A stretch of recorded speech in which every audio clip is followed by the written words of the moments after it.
सभी राम भक्तों को जय श्री राम।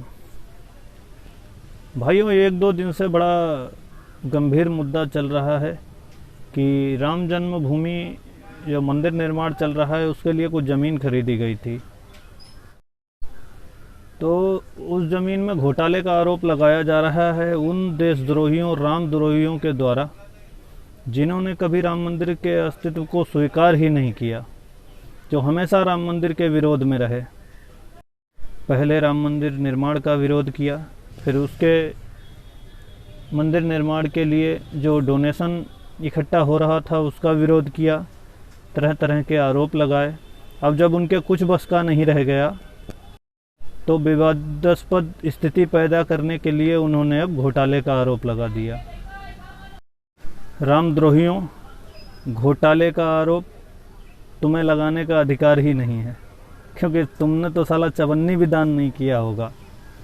जो मंदिर निर्माण ही नहीं चाहते वो सवाल उठा रहे हैं और खुद को बहुत बड़ा राम भक्त बता रहे हैं।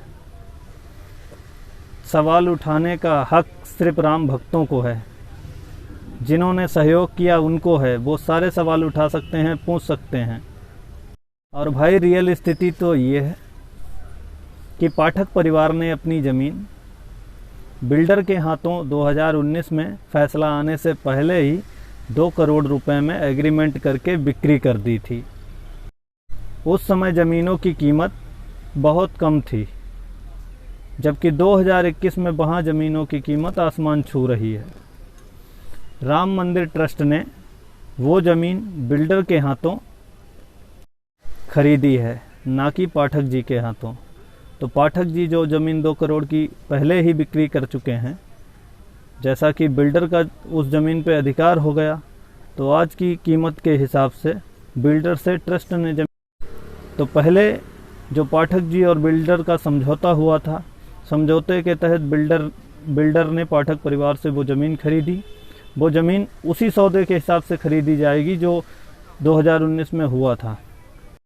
और उसके बाद बिल्डर के हाथों राम मंदिर ट्रस्ट ने वो ज़मीन खरीदी, जो कि आज के रेट के हिसाब से खरीदनी पड़ी। तो इसमें घोटाले का कोई सवाल ही नहीं उठता, परंतु जिनको राम मंदिर से कोई आस वो निरंतर सवाल उठा सकते हैं और अपनी जाहिलता का प्रदर्शन कर सकते हैं। बाकी राम राम भाइयों।